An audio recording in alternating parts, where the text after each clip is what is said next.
Hello दोस्तों, PhD psychology helps daily by Pavan Gugri में आप सबका तहे दिल से स्वागत है।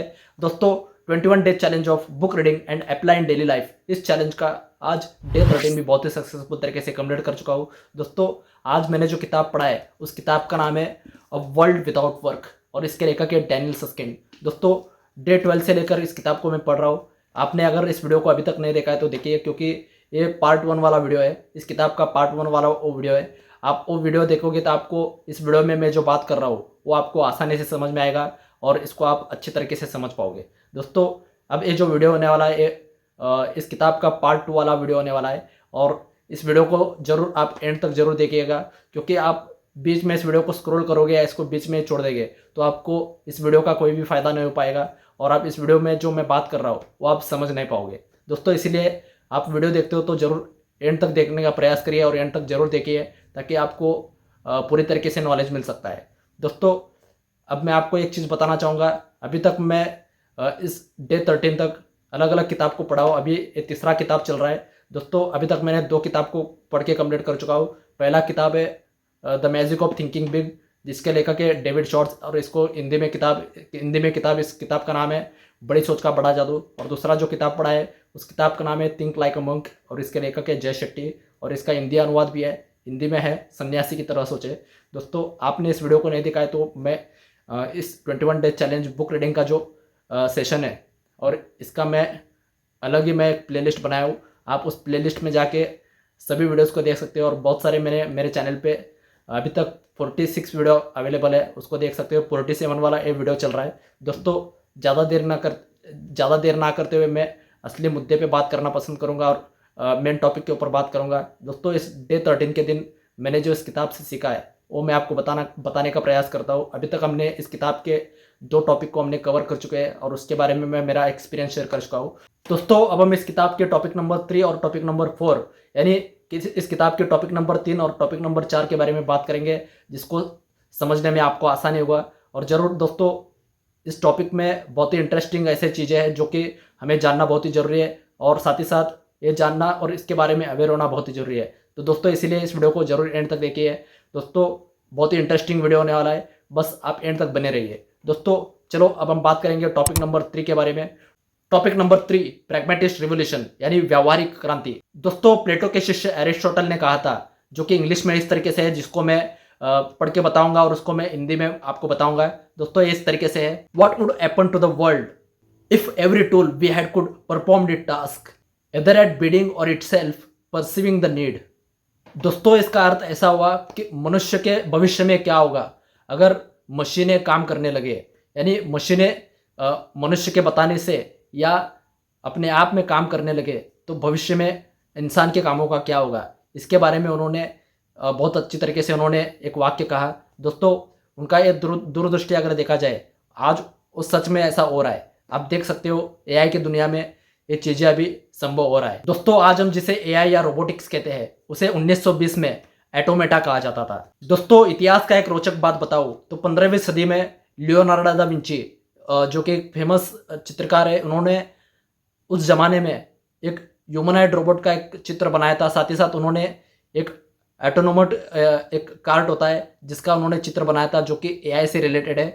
तब AI तो नहीं था, लेकिन उनका जो इमेजिनेशन पावर था वो इतना ज़बरदस्त था कि उन्होंने ह्यूमनॉइड रोबोट का एक चित्र बनाया था उस समय। दोस्तों उसी के साथ उन्होंने उस समय के फ्रांस के राजा के लिए उन्होंने एक मैकेनिकल एक शेर का चित्र बनाया था जो कि ह्यूमनॉइड रोबोट जैसा ही दिखता है। उस समय उन्होंने एक चित्र बनाया था।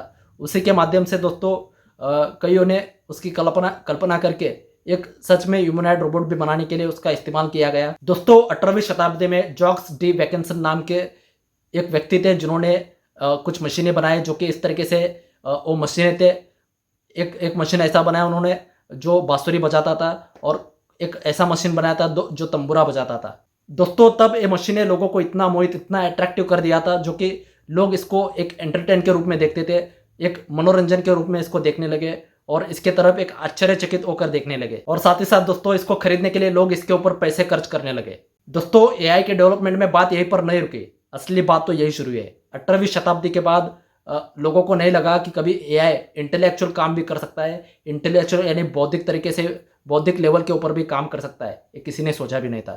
दोस्तों असली शुरुआत यहीं पे होता है, इसलिए साइकोलॉजी में आर्टिफिशियल इंटेलिजेंस का पढ़ाई किया जाता है। दोस्तों आर्टिफिशियल इंटेलिजेंस ह्यूमन इंटेलिजेंस से रिलेटेड है, इसलिए ह्यूमन इंटेलिजेंस को समझना और साथ ही साथ आर्टिफिशियल इंटेलिजेंस को समझना बहुत ही जरूरी है। दोस्तों ये टॉपिक जो है थोड़ा टिपिकल हो सकता है, थोड़ा हार्ड या थोड़ा बोरिंग लग सकता है, लेकिन दोस्तों आर्टिफिशियल इंटेलिजेंस के बारे में जानना बहुत ही जरूरी है, इसलिए इस वीडियो में एंड तक बने रहिए। दोस्तों असली मुद्दा यहीं पे शुरू होता है। दोस्तों उस समय पहली बार चेस के गेम में चेस प्लेइंग डिवाइस आ गए थे, जो कि उसमें ऐसा प्रोग्रामिंग किया गया था, लोगों को लगता था कि इसके पीछे कोई आदमी उसको बता रहा है या खुद आदमी ही खेल रहा है गेम, ऐसा लगता था। और सामने वाले प्लेयर को ऐसा भी लगता था कि ये जो मशीन है, डिवाइस है, ये खुद चिंतन मनन करके वो गेम खेल रहा है, ऐसा लगता था। दोस्तों जो इंसानी दिमाग सोचता है और विचार करता है और उस पर एक्ट करता है, इसको ह्यूमन इंटेलिजेंस कहते हैं। और जो मशीन के द्वारा इंसान के जैसा, इंसान से भी आगे जाके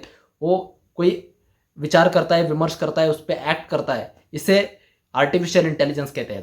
दोस्तों फिर 20वीं सदी से सब कुछ बदलने लगा, तब जाकर रिसर्चर्स इस एआई विषय के बारे में सीरियस हो चुके थे और इसके बारे में अध्ययन करना शुरू कर चुके थे, रिसर्च करना शुरू कर चुके थे। दोस्तों एआई कैसे डेवलप होते गया और साथ ही साथ इसके बारे में अध्ययन कैसे किया गया, इसके बारे में हम सब पॉइंट के बारे में जानेंगे। सब पॉइंट के जरिए अगर जानेंगे तो हम इस वीडियो को अच्छे तरीके से समझ पाएंगे। दोस्तों इस किताब के टॉपिक नंबर 3 का सब पॉइंट 1 है a first way of AI, यानी एआई की पहली लेयर, जो कि एआई का पहला लेयर आया था, उस समय क्या क्या चेंजेस होते गए एआई के दुनिया में, उसके बारे में हम इसमें जानेंगे। दोस्तों ये इस तरीके से है। दोस्तों 1947 में लंदन मैथमेटिकल सोसाइटी के बैठक में एक रिसर्चर थे जिनका नाम है एलन टर्निंग, और इन्होंने एक अध्ययन किया था। उन्होंने बताया कि उन्होंने एक ऐसे उपकरण, ऐसे मशीन के बारे में अध्ययन किया और उनको ऐसा कल्पना हुआ कि मशीनें एक इंटेलिजेंस लेवल पे काम कर सकती है, इंटेलेक्चुअल लेवल के ऊपर काम कर सकती है, ऐसे उन्होंने उस समय कहा था 1947 में। तो दोस्तों इसके बाद वो आज की दुनिया में दिख ही रहा है। दोस्तों इसके बाद ब्रिटेन के कई कंप्यूटर साइंटिस्ट ने इस विषय को बहुत ही सीरियस लिया और उसके ऊपर काम करना शुरू किया, और इसका अंजाम ये हुआ कि एआई के दुनिया में डेवलपमेंट होना शुरू हो चुका था। दोस्तों पहली बार एआई इस टॉपिक के ऊपर रिसर्च पेपर पब्लिश किया गया, और उस रिसर्च पेपर का टॉपिक का नाम था machines could show intelligent behaviour, यानी मशीनें बुद्धिमत्तापूर्ण व्यवहार कर सकते हैं और बुद्धिमत्ता दिखा सकते हैं। उस रिसर्च टॉपिक का नाम था। दोस्तों इस रिसर्च के कुछ ही दशकों बाद ग्रुप ऑफ 4 अमेरिकन एकेडमी, यानी अमेरिकन एकेडमी में 4 ऐसे लोग थे जिन्होंने एआई के बारे में रिसर्च करने का निर्धार किया, और उन्होंने रॉकफेलर इस फाउंडेशन के जरिए पैसे इकट्ठा किया, उनसे निवेदन करके पैसे जमा किया, और उसके बाद उन्होंने एआई के ऊपर रिसर्च करना जारी रखा। दोस्तों इस रिसर्च में जो 4 लोग थे उनका नाम इस तरीके से है: जॉन मैकर्थी, मार्विन मिस्की, नाथानियल रोचेस्टर और क्लोड शैनन। दोस्तों ये 4 रिसर्चर थे जिन्होंने एआई के बारे में रिसर्च करना जारी रखा। दोस्तों शुरुआत में ज़्यादातर रिसर्चर्स का मानना था कि एआई को डेवलप करने के लिए इंसान जो कार्य करता है उस कार्य करने के उसको कॉपी करके उसको रिप्रोग्रामिंग करना और मशीनों में प्रोग्रामिंग करना, इसी को एआई डेवलपमेंट कहा जाता था। तो उस समय रिसर्चर जो अंदाज़ा लगाते थे वो सही भी होता था, क्योंकि उस समय एआई के रिसर्च में ये तो बस शुरुआत हुआ था। दोस्तों फिर बाद में एआई रिसर्च में डेवलप होता गया। दोस्तों यहीं पे टर्निंग पॉइंट है, यहीं पे साइकोलॉजी का मुद्दा आता है, और यहीं से साइकोलॉजी में आर्टिफिशियल इंटेलिजेंस का हम क्यों बात करते हैं, ये पॉइंट यहीं पे आता है। दोस्तों उस समय के रिसर्चर्स ने आर्टिफिशियल न्यूरॉन्स के जरिए अपना आर्टिफिशियल न्यूरल नेटवर्क डेवलप करने का उन्होंने प्रयास किया, और उसमें अभी सफल भी हो चुके हैं। दोस्तों आर्टिफिशियल न्यूरल नेटवर्क जो होता है वो ह्यूमन ब्रेन जैसा ही होता है। जैसा ह्यूमन ब्रेन में हमारा न्यूरल सिस्टम होता है, ठीक उसी तरह यहाँ पे एआई टेक्नोलॉजी में भी और उससे भी आगे उन्होंने कुछ ऐसे आर्टिफिशियल न्यूरल नेटवर्क बनाया जो कि आज के मशीनें खुद सोच सकता है, खुद का निर्णय ले सकता है, खुद वो सोच विचार करके खुद का एक क्रिएटिव आंसर भी दे सकता है, खुद का एक कुछ नया क्रिएट कर सकता है। दोस्तों आज एआई इतना डेवलप हो चुका है, पता नहीं आगे कितना डेवलप हो सकता है। दोस्तों आज आपको एग्जांपल के लिए बताओ तो चैट जीपीटी भी आप देख सकते हो। हम चैट जीपीटी के बारे में बात बार बार क्यों करते हैं, तो दोस्तों आज के सर्च इंजन के दुनिया में ये पहली क्रांति है जो कि गूगल के बाद कोई नहीं आएगा, ऐसा लोगों को लगता था, कोई सर्च इंजन नहीं बन पाएगा। तो दोस्तों उससे भी आगे जाके अभी एआई का ओपन एआई ने जैसा चैट जीपीटी बनाया वैसे बहुत सारे कंपनी है जो कि आज जीपीटी के ऊपर काम कर रहे हैं, जो कि एआई टूल्स के जरिए एआई के जरिए वो अपने अपने आप में आर्टिफिशियल न्यूरल नेटवर्क को डेवलप करके आज बहुत सारे एआई सर्च इंजन बन रहे हैं, जो कि आगे जाकर इसका क्या रूप लेगा और कितना बदला होगा ये आज मैं एकदम प्रॉम्प्ट होके नहीं बता सकता, लेकिन इसके अंदर जरूर बदलाव हो सकता है, इतना मैं बात एक विश्वास के साथ कह सकता हूँ। दोस्तों मार्विन मिस्की इन्होंने बाद में फंडिंग लेकर उन्होंने एआई के दुनिया में पहला रिसर्च एक पीएचडी करके उन्होंने इसके ऊपर बात किया। अब उन्होंने अपने पीएचडी थीसिस में इस टॉपिक को उन्होंने चॉइस किया और इसके ऊपर उन्होंने एक थीसिस भी लिखा। दोस्तों उस समय के कई मनोवैज्ञानिक यानी कुछ साइकोलॉजिस्ट ने एआई के बारे में बात करना शुरू किया और अपना दृष्टिकोण बताना शुरू किया। उन्होंने कहा कि आर्टिफिशियल न्यूरल नेटवर्क को डेवलप करने के लिए हमें ह्यूमन न्यूरल नेटवर्क को समझना जरूरी है और ह्यूमन माइंड को समझना बहुत ही जरूरी है। इसके ऊपर उन्होंने अपना दृष्टिकोण बताया। दोस्तों अब हम बात करेंगे टॉपिक नंबर 3 के सब पॉइंट 2 के बारे में, the second wave of AI यानी एआई की दूसरी लहर। दोस्तों एआई का दूसरा लेयर यानी सेकेंड वेव ऑफ एआई शुरुआत हुआ सन 1997 में यानी 1997 में। दोस्तों एआई के बारे में फिर एक नया लहर जाग उठा, फिर इसका नाम है डीप ब्लू। दोस्तों डीप ब्लू को आईबीएम ने खरीद लिया था। डीप ब्लू जो कंपनी है उसने एक ऐसा एआई चेस गेम बनाया था जो कि वो दुनिया का मशहूर खिलाड़ी मशहूर चैंपियन को गैरी कैस्परोव को हराया था। दोस्तों एआई के डेवलपमेंट में एक बहुत बड़ा अचीवमेंट था। दोस्तों आपको ये बात जानकर आश्चर्य होगा कि ये जो डीप ब्लू नाम का कंपनी है एआई कंपनी, इसने ना ही गैरी कैस्परोव का जो थिंकिंग प्रोसेस है, क्रिएटिविटी है, ना ही उसका कॉपी किया था, ना ही किसी ह्यूमन डिसीजन मेकिंग होता है उसका कॉपी किया था। दोस्तों ये डीप ब्लू जो कंपनी है इसने इतने गहराई में प्रोसेसिंग के ऊपर काम किया, डेटा स्टोरेज के ऊपर काम किया, जो कि ये जो डीप ब्लू है एक अपने आप गेम खेल के ऐसे कुछ संभावनाएं क्रिएट किया जो कि कितने भी तरह के संभावना हो सकते हैं, जितने भी मूव्स हो सकते हैं, ये उतना डेटा स्टोरेज उसने किया और उसी के आधार पर इसने वर्ल्ड चैंपियन को हराया। दोस्तों इसका आसान भाषा में अगर मैं आपको एग्जाम्पल बताऊँ तो दुनिया का जो मशहूर खिलाड़ी गैरी कैस्परोव है उसके दिमाग में एक सेकंड में 100 गेम्स मूव कर सकते हैं, उतना पॉसिबिलिटीज़ उसके दिमाग में थे। और इस मशीन में अगर बताए 330 मिलियन ऐसे मूव्स थे, एक सेकंड में एक खेल सकता था। दोस्तों इसका आप अंदाज़ा लगा सकते हो कि इसका डेटा जो प्रोसेस होता है, डेटा स्टोरेज किया गया था, वो कितने गहराई में किया था, ये आप जान ही सकते हो। दोस्तों इस बात को जरूर समझ लेना क्योंकि एआई की दुनिया में जो प्रैग्मेटिस्ट रिवोल्यूशन यानी व्यावहारिक क्रांति है वो यही से शुरू हुई है। दोस्तों इससे पहले एआई के डेवलपमेंट में एआई के बारे में जो भी रिसर्च हुए उसमें ह्यूमन इंटेलिजेंस और ह्यूमन ब्रेन को केंद्र में रखकर डेवलपमेंट किया गया था। और उसके बाद अभी जो डेवलपमेंट होते जा रहा है उसमें ना ही सिर्फ ह्यूमन ब्रेन या ह्यूमन इंटेलिजेंस के ऊपर काम किया जा रहा है, इसमें तो उससे भी आगे बढ़कर वो खुद अपने आप में ऐसे कुछ एल्गोरिदम्स के साथ काम कर रहे हैं जो कि हमें समझना बहुत ही कठिन हो सकता है। दोस्तों उस लेवल पे डेवलप हो रहा है, इसके पार जाकर एआई टेक्नोलॉजी डेवलप हो रहा है। दोस्तों फिर बाद में 2015 में पहली बार ऐसा हुआ कि एक इमेज को डिटेक्ट करने के लिए, उसको पहचानने के लिए एआई को अगर दिया जाए, एआई लगभग एक्यूरेटली 96% तक एक्यूरेटली उस इमेज को आइडेंटिफाई कर सकता था। और वही अगर आंकड़ा बताओ तो 2017 में 98% किसी भी इमेज को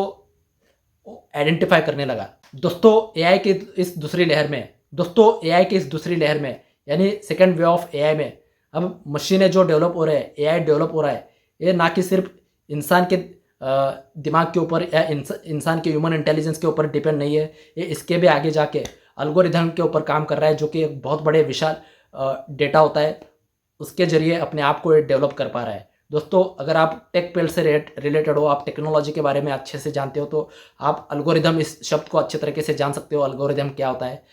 दोस्तों ये एल्गोरिदम वर्ड 9वीं शताब्दी के गणित तज्ञ अब्दुल्ला मोहम्मद इब्न मूसा अल ख्वारिज़मी इनके द्वारा लिया गया था। दोस्तों इन्होंने पहली बार इस एल्गोरिदम वर्ड को उस समय इस्तेमाल किया था। इसका मतलब होता है a set of step by step instructions. दोस्तों आज के कुछ सबसे बड़ी व्यावहारिक विकास इस सेकेंड वेव ऑफ एआई यानी एआई के इस दूसरी लेयर में दिखाई देता है। दोस्तों अब एआई के इस दूसरे लेयर में जो डेवलपमेंट हो रहा है उसमें ना ही सिर्फ ह्यूमन ब्रेन या ह्यूमन न्यूरल नेटवर्क जो होता है उसी के ऊपर ये डेवलपमेंट नहीं हो रहा है, उसके भी आगे जाके ये आर्टिफिशियल न्यूरल नेटवर्क जो है वो अल्गोरिदम के ऊपर काम कर रहे हैं। दोस्तों ये आप टेक्नोलॉजिकल फील्ड से रिलेटेड हो तो आप इसको अच्छे से समझ पाओगे। अल्गोरिदम जो होता है वो इंसान के दिमाग से भी इसे परे होता है। दोस्तों अब मैं आपको बहुत ही इंटरेस्टिंग और एक बहुत ही जरूरी घटना के बारे में बताना चाहूँगा जो कि एआई के डेवलपमेंट में एक बहुत बड़ी घटना मानी जाती है। दोस्तों कुछ साल पहले अल्फागो नाम का एक गेम तैयार किया गया था जो कि एआई टेक्नोलॉजी के माध्यम से इसको डेवलप किया गया था। दोस्तों 2016 में इस एआई अल्फागो नाम का एआई जो गेम था इसने दुनिया का जो सर्वश्रेष्ठ मानव खिलाड़ी था जिनका नाम ली सेडॉल है, इसको इस एआई गेम ने 5-0 इस श्रृंखला से यानी इस तरीके से उसको हराया था। दोस्तों इस गेम के बारे में बताओ तो ये चेस से भी बहुत ही जटिल यानी कॉम्प्लिकेटेड गेम है और इस गेम को चीन ने इन्वेंट किया था। दोस्तों इसका नाम था चीन में गो, उसी का एआई वर्जन में निकाला गया, एआई के जरिए इस गेम को डेवलप किया गया, इसी को नाम रखा गया अल्फा गो। दोस्तों अगर हम चेस और गो इन दो गेम की अगर बात करें तो इसमें पहले प्लेयर के पास गेम को शुरू करने के लिए 20 पॉसिबिलिटीज मूव्स होते हैं, यानी 20 ऐसे मूव्स होते हैं जो कि इंसान इस गेम को शुरू कर सकता है। लेकिन यही गो में 361 पॉसिबिलिटीज होते हैं, मूव्स होते हैं जो गेम को शुरू करने के लिए। और चेस में दूसरे प्लेयर के पास ओपनिंग के बाद 400 पॉसिबिलिटीज मूव्स होते हैं और यही गो में अगर बात करें, गो में 1,29,960 पॉसिबल मूव्स होते हैं, पोजीशंस होते हैं। चेस में दो मूव्स एपिस के बाद 71,852 पॉसिबल पोजीशंस होते हैं और यही गो की अगर बात करें, गो में 17 मिलियन पॉसिबल पोजीशंस मूव्स होते हैं। दोस्तों 3 मूव्स के बाद चेस में 9.3 मिलियन पॉसिबिलिटीज मूव्स होते हैं और यही गो के बारे में अगर बात करें तो गो में 2.1 गुना 10 यानी 2.1 गुना 10 इसका अगर हिसाब लगाए तो 230 मिलियन पॉसिबल मूव्स होते हैं गो में। दोस्तों मैं भी इस गेम को इतना गहराई में नहीं जानता, लेकिन मुद्दे की बात यह है कि एक गेम इतना जटिल, इतना कॉम्प्लिकेटेड है, इतना हार्ड है कि इसमें भी इस एआई टेक्नोलॉजी के जरिए इसको डेवलप करके ये पहली बार अल्फा गो गेम बनाने के बाद ये सर्वश्रेष्ठ मानव खिलाड़ी को हरा दिया। फिर बाद में 2017 में इस गेम का अपडेट वर्जन को लॉन्च किया गया, इसका नाम था अल्फा गो 0। दोस्तों एक गेम इस तरीके से बनाया था, इसमें ना ही एक गेम इंसान का दिमाग का मिमिक करता था, ना ही इंसान के इंटेलेक्चुअल लेवल को समझने का प्रयास करता था। इस गेम को इस तरीके से डेवलप किया गया था, एक गेम 3 दिन तक खुद के साथ गेम खेल के कुछ ऐसा डेटा जनरेट किया था जो कि सामने वाला प्लेयर कोई भी हो उसको चंद मिनटों में हरा देता था। दोस्तों अब हम बात करेंगे टॉपिक नंबर 4 के बारे में, यानी टॉपिक नंबर 4 के बारे में। इस टॉपिक का हेडिंग है अंडर एस्टिमेटिंग मशीन्स, यानी मशीनों को कम आंकना। दोस्तों 1966 में यानी 1966 में एआई के पहले लहर के दौरान उस समय जोसेफ वेजनबाम इस रिसर्चर्स ने घोषित किया था कि उसने एलिजा नाम का पहला चैटबॉट बनाया था, जो कि वो चैटबॉट जो था वो मनुष्य और कंप्यूटर के बीच जो प्राकृतिक भाषा होती है उसको समझने में संभव बनाएगा। इस तरीके से उस चैटबॉट को विकसित किया था। दोस्तों सबसे इंटरेस्टिंग बात तो ये है कि इस एलिजा चैटबॉट जो था इसको मनोचिकित्सक यानी एक साइकोथेरेपिस्ट के रूप में इसको स्थापित किया गया था और इसका उपयोग करना शुरू किया था। दोस्तों ये चैटबॉट ऐसा था कि जो पेशेंट होता है वो पेशेंट जो भी अपना प्रॉब्लम है वो इसके साथ शेयर करेगा, इसको बताएगा, फिर वो इसका एक टिप्पणी करके इसका एक प्रतिक्रिया देगा, फिर अपने बात को आगे बढ़ाएगा। लेकिन दोस्तों जोसेफ वेजनबाम जो थे उन्होंने इस चैटबॉट के ऊपर उतना सीरियस होके इसके ऊपर गंभीरता से इसके ऊपर काम नहीं किया, बस इसको मजाक के रूप में इसको बनाया था, उन्होंने वहीं पर इसको छोड़ दिया। हालांकि कई साल बाद कई रिसर्चर्स ने इस डेवलपमेंट के ऊपर प्रकाश डालते हुए इसको गंभीरता से लिया और इसके ऊपर डेवलपमेंट करते हुए आज बहुत सारे चैटबॉट विकसित होते जा रहे, वो इसी का एक न्यू समझ सकते हैं। दोस्तों आपको एक बात बताना चाहूँगा, अभी इस 21वीं सदी में 2023 तक चैटबॉट कितने हद तक डेवलप हो चुके हैं ये आप देख ही सकते हो। दोस्तों आज के चैटबॉट इतना डेवलप हो चुके हैं कि वो आपके मन के मुताबिक आपको कोई भी इन्फॉर्मेशन चाहिए, कोई भी आपको नॉलेज चाहिए, जानकारी चाहिए, वो आपके मन के मुताबिक लिख कर भी दे सकता है। दोस्तों इसका एग्जाम्पल आप चैट जीपीटी में देख सकते हो, ऐसे बहुत सारे एआई टूल्स है उसमें भी आप देख सकते हो। दोस्तों इसीलिए इस किताब के लेखक डैनियल सस्किंड कहते हैं कि कोई भी नया डेवलपमेंट होता है एआई टेक्नोलॉजी में या कोई भी नया डेवलपमेंट होता है, कौन सा इन्वेंशन क्या बदलाव ला सकता है इसका हम अंदाजा नहीं लगा सकते। इसके लिए कोई भी मशीन टेक्नोलॉजी होता है इसको कम नहीं आंकना चाहिए। दोस्तों अब हम बात करेंगे टॉपिक नंबर 4 यानी टॉपिक नंबर 4 के सब पॉइंट 1 के बारे में, सब पॉइंट नंबर 1 के बारे में, अ सेंस ऑफ डिसअपॉइंटमेंट यानी निराशा का भावना। दोस्तों एआई के बारे में कुछ समुदाय में कुछ लोगों में कुछ ऐसा बैठ गया है कि जो कि वो ये नहीं सोच सकते थे कि एआई आके इंसान के दिमाग से भी ऊपर काम करेगा और इंसान से भी भौतिक लेवल पे इंसान के तुलना से काम नहीं करेगा, ऐसा उनका मानना था। दोस्तों कई लोग ऐसे थे जो कि इस एआई को लिमिटेड मानते थे और वो लोग अपने मानवीय बुद्धिमत्ता के साथ इसको कंपैरिजन नहीं करते थे, ना ही इसकी तुलना करते थे। बस वे इस एआई को सॉफ्टवेयर प्रोग्राम्ड मशीन के रूप में देखते थे।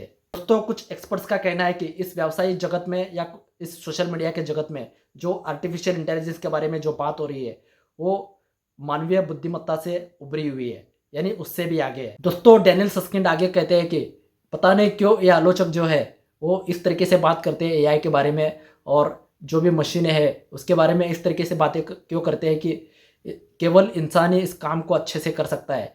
इसी बात को साबित करने के लिए क्यों तुले हैं, जो कि सच्चाई ये नहीं है। दोस्तों कई आलोचक एआई के बारे में ऐसे बातें जताते रहे, आज भी जता रहे और जताते रह रहे।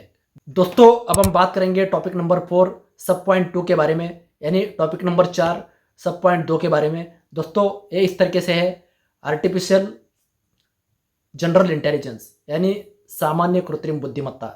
दोस्तों प्राचीन यूनानी कवि आर्चुलस ने कहा था लोमड़ी जो होता है वो बहुत सी बातें जानती है और जो आती होता है वो एक बड़ी बात जानती है। तो यशाया बर्लिन इन्होंने आर्चुलस के द्वारा बताई इस रहस्यमय बात को समझ लिया और इस पर विचार किया। दोस्तों इस वाक्य में 2 प्रकार के मनुष्य के बीच का जो अंतर होता है उसको दर्शाती है, जो कि इस तरीके से है। पहले प्रकार के वो लोग जो कि बहुत कुछ के बारे में थोड़ा जानते हैं और दूसरे प्रकार के वो लोग जो कि थोड़े के बारे में बहुत कुछ जानते हैं। दोस्तों ठीक इसी तरह हम मनुष्य और मशीन जो होता है इसके बारे में सोचने के लिए हम इस वाक्य का पुनरुपयोग कर सकते हैं और इसको यहाँ पे अप्लाई कर सकते हैं। दोस्तों स्पष्ट रूप से बताएं तो मशीनें एआई टेक्नोलॉजी जो है वो एजोक्स यानी हाथी की तरह है, जो कि कुछ कम चीज़ों के बारे में बहुत कुछ जानते हैं और बहुत कुछ कर सकते हैं। दोस्तों मनुष्य जो है उस लोमड़ी की तरह है जो कि बहुत कुछ चीज़ों के बारे में थोड़ा ही जानता है। दोस्तों जैसे कि इस वीडियो में हमने डीप ब्लू और अल्फागो के बारे में बात किया है, ये इस वाक्यांश में फिट बैठता है। दोस्तों लेखक डैनियल सस्किंड आगे कहते हैं कि दूसरी ओर मनुष्य उस घमंडी लोमड़ी की तरह है जो कि इन मशीनों के सामने आते ही पराजित पाते ही वो ऐसे कहने लग रहा है कि तो भी हम कई ऐसे काम है जो कि हम उनसे अच्छा प्रदर्शन कर सकते हैं, कुछ कामों में हम मशीनों से ज़्यादा अच्छा प्रदर्शन कर सकते हैं, इस तरीके से बातें करता है। दोस्तों अब कुछ एआई एक्सपर्ट्स इसी के ऊपर काम कर रहे हैं, जो कि जिसको हम आर्टिफिशियल जनरल इंटेलिजेंस यानी सामान्य कृत्रिम बुद्धिमत्ता कहते हैं। इसी के ऊपर अभी काम चल रहा है, रिसर्च चल रहा है। दोस्तों अभी आपको कुछ ही दिनों में ये आपको देखने को मिलेगा एआई क्या क्या कर सकता है।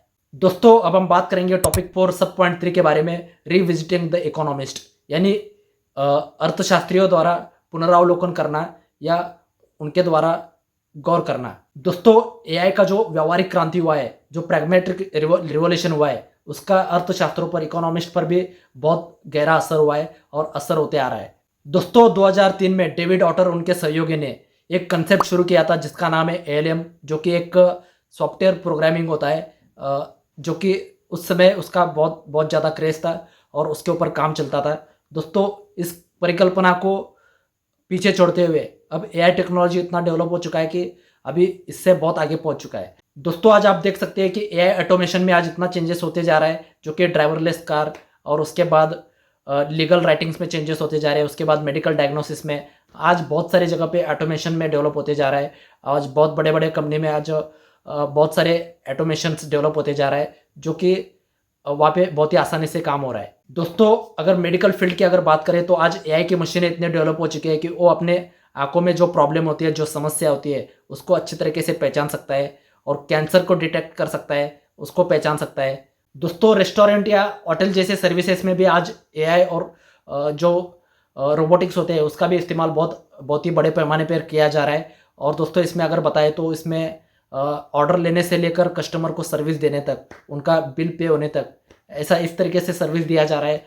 ऐसा एक कंपनी है जो कि उसका नाम मैं बताना चाहूँगा। दोस्तों अमेरिका में चिल्स एंड एप्लीबेज इस नाम का एक रेस्टोरेंट है, उन्होंने कस्टमर को ऑर्डर लेने से लेकर उनको सर्विस देने तक, पेमेंट होने तक जो प्रोसेस होता है उसको अच्छे तरीके से करने के लिए, सर्विस देने के लिए उन्होंने अपने बहुत सारे जो उनके फ्रेंचाइज होते हैं उसमें 1000 टैबलेट्स उन्होंने शुरू किया, उसको उस तरीके से सर्विस देने का शुरू किया।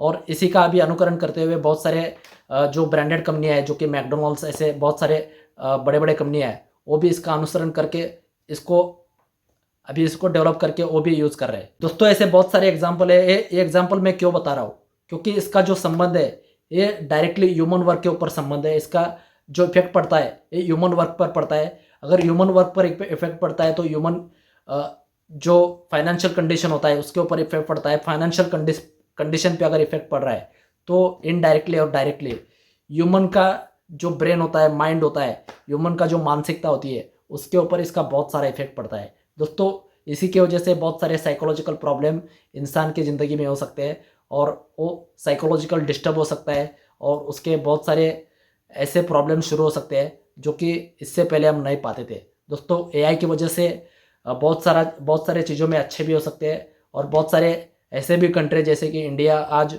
चाइना को भी पीछे छोड़ते हुए अगर पॉपुलेशन के बारे में बताओ तो इंडिया नंबर 1 पे आ चुका है। दोस्तों अभी इंडिया में और भी पॉपुलेशन बढ़ेगा। इंडिया जैसे देशों में अगर इस तरीके से एआई टेक्नोलॉजी का जहाँ पे ह्यूमन वर्क के ऊपर इफेक्ट पड़ता है, दोस्तों इंडिया में अगर कोई लो स्किल वाला जॉब में होता है तो उन लोगों के ऊपर भी बहुत इफेक्ट पड़ता है। और आज देख सकते हैं कि वाइट कॉलर के जो जॉब्स होते हैं उनके ऊपर तो एआई टेक्नोलॉजी का बहुत असर पड़ रहा है, उनके ऊपर पहले असर पड़ रहा है। सोचा जाता था कि क्रिएटिव जो जॉब होते हैं, जो काम होते हैं, उसके ऊपर एआई का उतना असर नहीं पड़ेगा, लेकिन सबसे पहले जो क्रिएटिविटी काम है उसमें एआई सबसे पहले डेवलप हो रहा है। दोस्तों ऐसे बहुत सारे काम है जो कि एआई की वजह से इंसान को रिप्लेस होना पड़ेगा, तो उसका एआई के बारे में समझ के उसमें डेवलप करना पड़ेगा। दोस्तों मशीनों के बारे में या एआई के बारे में अब तक जो पारंपरिक धारणाएं बनी है उसको हमें बदलना पड़ेगा, क्योंकि अभी इसमें परिवर्तन हो रहे हैं और इसमें बदलाव हो रहे हैं।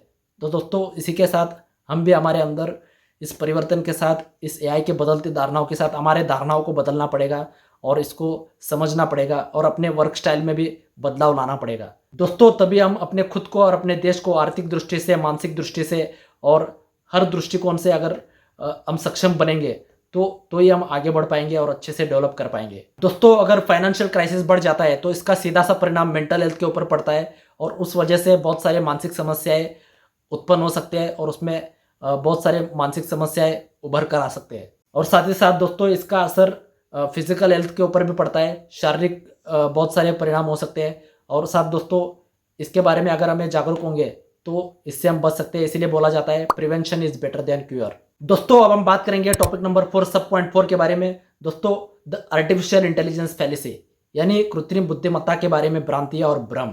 दोस्तों पिछले सब पॉइंट में लेखक ने जो बात किया है उसी पॉइंट को आगे बढ़ाते हुए हम इस सब पॉइंट 4 में बात करते हैं। दोस्तों लेखक डैनियल सस्किन कहते हैं कि बहुत सारे जो कंप्यूटर साइंटिस्ट है और जो इकोनॉमिस्ट है वो एआई के बारे में बहुत गलतियां करते हैं। वो इसी को एआई फैलेसी यानी आर्टिफिशियल इंटेलिजेंस के बारे में भ्रांतियां और भ्रम कहते हैं। दोस्तों एआई के बारे में बहुत सारे ऐसे फैलेसी है जो कि बहुत सारे डॉक्टर्स कहते हैं कि जो भी एआई टेक्नोलॉजी डेवलप होता है, जो भी ऐसे टेक्नोलॉजी आती है, वो कभी भी डॉक्टरों जैसे कार्य नहीं करते हैं। दोस्तों आपको बताऊं तो आज के एआई मशीनें, एआई टेक्नोलॉजी इतना डेवलप हो चुका है कि वो एल्गोरिदम के जरिए वो अपने आप में कुछ ऐसे क्रिएट कर रहा है जो कि हमें पता भी नहीं है। दोस्तों कुछ डॉक्टर दावा करते हैं कि ये जो मशीनें हैं ये कभी भी डॉक्टर के जैसा निदान यानी डायग्नोस नहीं कर सकते हैं। दोस्तों कई डॉक्टर्स ऐसे भी कहते हैं कि पेशेंट की आंखों में देखने की क्षमता और अनुभव के माध्यम से बताने की क्षमता कभी भी ये जो मशीनें, एआई टेक्नोलॉजी है, वो नहीं कर सकते हैं। दोस्तों यूके के royal college of general practitioner, इनका दावा है कि दोस्तों वो कहते हैं कि कभी भी मशीनें जीपी की जगह नहीं ले सकती है। कोई भी ऐप या एल्गोरिदम वो नहीं कर पाएगा जो एक जीपी करता है। शोध से पता चलता है कि जीपी में आंतरिक भावना होती है और वो ये समझ सकता है कि पेशेंट के साथ क्या गड़बड़ हो रही है। इसी तरह कुछ आर्किटेक्ट भी कहते हैं कि कुछ एआई मशीन है जो कि कभी भी क्रिएटिव तरीके से एक नया डिज़ाइन, नया इमारत का डिज़ाइन नहीं बना सकती है। दोस्तों ऐसे बहुत सारे भ्रम और भ्रांतियों के कारण कई प्रोफेशनल लोग हैं जो कि अपने प्रोफेशन में उसी पुराने तौर तरीके से काम कर रहे हैं, जो कि कुछ आने वाले सालों में, कुछ आने वाले समय में उनको पता चल जाएगा कि एआई के बारे में वो निगलेक्ट कर रहे हैं, एआई को नज़रअंदाज कर रहे हैं या पता नहीं क्या कर रहे हैं। लेकिन ज़रूर उनको इस चीज़ को अभी एक्सेप्ट करना ही पड़ेगा। अगर अभी एक्सेप्ट नहीं करेंगे, एआई के बदलते ज़माने में एआई के बारे में अभी भी निगलेक्ट करेंगे, तो उनको उसका परिणाम भुगतना पड़ेगा। दोस्तों, जो लोग समय पर इस एआई टेक्नोलॉजी के बारे में समझेंगे और इसको एडप्ट करके अपने प्रोफेशन में यूज़ करेंगे, वो लोग जरूर उनसे आगे रहेंगे जो कि आज भी पुराने तौर तरीके से अपने प्रोफेशन में काम कर रहे हैं और बहुत सारे भ्रांतियों में अटके हुए हैं। उनसे जरूर ये लोग आगे रहेंगे। दोस्तों, ये था आज का मेरा डे 13 का मेरा बुक रीडिंग का एक्सपीरियंस। दोस्तों, आपको ये वीडियो अच्छा लगा तो वीडियो को जरूर लाइक करिए, और आपको इस वीडियो से कुछ सीखने को मिला है तो इस वीडियो को लाइक करके उसके बाद आप मुझे कमेंट में फीडबैक दे सकते हो। आपको इस वीडियो को देख के कैसा लगा आप ज़रूर बता सकते हो। साथ ही साथ दोस्तों, जिन लोगों को भी आप एआई के बारे में बताना चाहते हो या बुक रीडिंग के बारे में बताना चाहते हो, जिनको भी आप एआई के बारे में अवेयर करना चाहते हो, तो ज़रूर आप इस वीडियो को उन तक शेयर करिए ताकि वो लोग भी समझ पाए कि एआई की दुनिया में क्या बदलाव हो रहा है। और साथ ही साथ दोस्तों, आप इस वीडियो को शेयर करने के बाद आप अगर अभी तक आपने चैनल को सब्सक्राइब नहीं किया है तो इस चैनल को सब्सक्राइब करिए ताकि हम जो भी नया वीडियो अपलोड करते हैं तो सबसे पहले आप तक पहुंच जाए और आप इस वीडियो को देख पाए। दोस्तों, इस वीडियो को सब्सक्राइब करके बेल आइकॉन को क्लिक करना भी ना भूलें, और साथ ही साथ ऑल बटन पर भी क्लिक करिए। बहुत सारे लोग हैं जो कि ऑल बटन पर क्लिक नहीं करते हैं क्योंकि उनको उन तक नोटिफिकेशन नहीं पहुँच पाता है। तो दोस्तों, इसलिए ऑल बटन पर भी क्लिक करिए। तो चलो दोस्तों, आज हम इस वीडियो पे यही रुकते हैं। चलो दोस्तों, हमारा इस चैनल का मेन उद्देश्य यही है कि साइकोलॉजिकल फिट इंडिया बनाना। तो चलो दोस्तों, happy book reading and make yourself psychological fit. Thank you so much. Bye bye, take care, धन्यवाद।